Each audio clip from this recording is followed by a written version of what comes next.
Hello, this is Paladin Prepper, and spring is almost here in 2013, and I've decided, after looking at several different designs of bee vacuums online, I've decided to go with this one. And I've used 3/4 inch plywood, because that's what I have on hand, and for the bottom, I use this very thin plywood for the bottom, because you don't need very much. And I didn't have the nice little brackets that I wanted to use for the corners, and so I just used this strapping I happen to have extra of, which is what preppers do sometimes. Just to save some money, we use what's on hand. So that's not what this is for, but I decided it would work all right if I put it together nicely. And I knew also that obviously if you put a screw in here and you're using plywood, it's going to split this plywood unless you reinforce it here. So anyway, the other thing I did was, I'll show you when I, well, by the way, before we get to that, I'll just show you that I'll get some distance here. This is 1 foot deep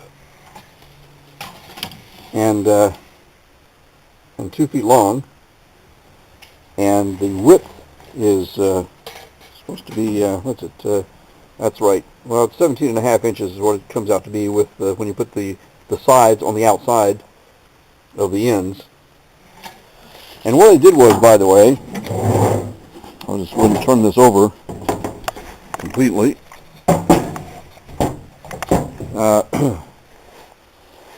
So once I got it, put the thing on a level surface and got these braces in place, and sanded all my edges. Then I ran a bead of wood glue on the inside before I put this on the edges. Put the bead of wood glue all the way around, and then put my bottom in place. And after I put the bottom in place, used this little finishing nails there. You can see here, just little finishing nails to hold that in place. Then went on the inside, and I was discussing this with Prepper A, and we saw some little gaps and so forth when we were putting this thing together. We noticed there was a gap here. I told her, I said, well, it really doesn't matter, because the bees don't care, and as long as the opening isn't big enough for the bees to get out, it's not a problem. Well, then about 5 minutes later, I rethought that and remembered that the whole concept here is vacuum. You have to have good suction. So therefore, I went and with the extra wood glue I had, went around to the seams and sealed the seams with wood glue. Of course, you can use caulking, I suppose. I have some of that too, but that's the wood glue is what I had handy anyway, and so I sealed that. Then I used I knew I was going to have to connect up to my vacuum here, and so I just had a 1/4 inch hole drill, maybe it was a 3/8, and drilled a hole in the center here, and then put this up and drew around it, and then used my tiny miter saw, not miter saw, but jigsaw, and jigged out the rest of the hole so that this so my shop vac would fit in there nice and snug. And the fact that I have to work to get it in shows how snug it's going to be.